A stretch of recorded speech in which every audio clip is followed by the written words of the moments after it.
Nay, he shook so painfully I could too well feel his blows. Eyes! God's will, Lieutenant, hold! You'll be ashamed forever! Students from the time they're groundlings to the time they're teens grow quite a bit. We see them as groundlings when they're 9 years old. They first come to us, just get Shakespeare in their mouths and experience the stories and experience how much fun it is to be someone else and be these fantastical characters, these larger-than-life characters that exist in Shakespeare. We do acting class where we learn about projecting our voice.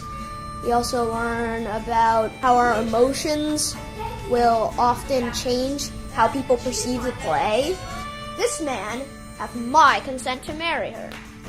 Stand forth, Lysander. This man hath bewitched the bosom of my child. We do a lot of creating a character and not just saying the words that are on the paper and not making it a camp about memorizing lines, but really communicating the story through body and through voice. I do assure you, 'tis against my will.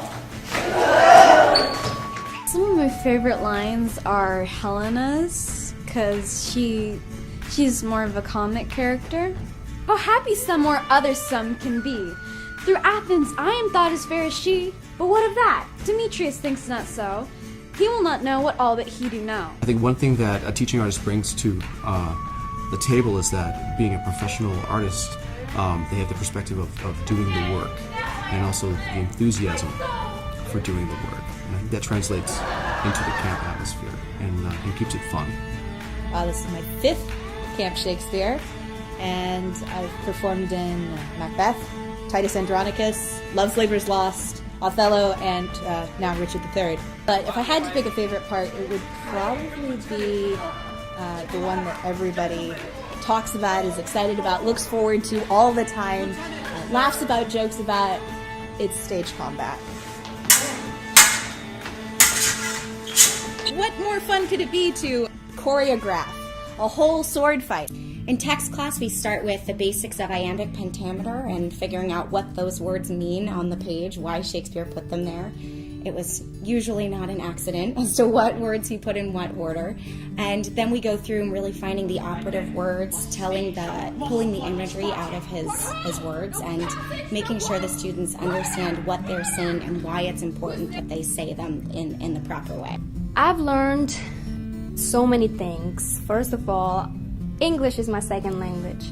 So coming to Shakespeare Camp really helped me improve my English. I use techniques that I've learned at Shakespeare Camp, whether it's getting rid of tension or analyzing written words on a page, or projection, how to talk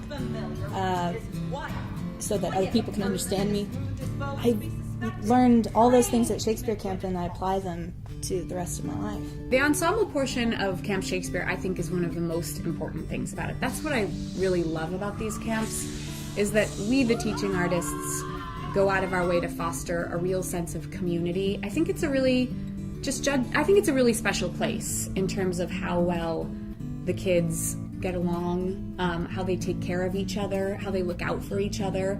And what's great is that you have a lot of returning campers in each camp, and then they start to set that example and set that expectation too, so that everyone comes to this camp knowing that they have a responsibility to everyone and for everyone. So we really see them go literally from having nothing as no basis with Shakespeare to becoming artists by the end of it, which is really exciting. Amen.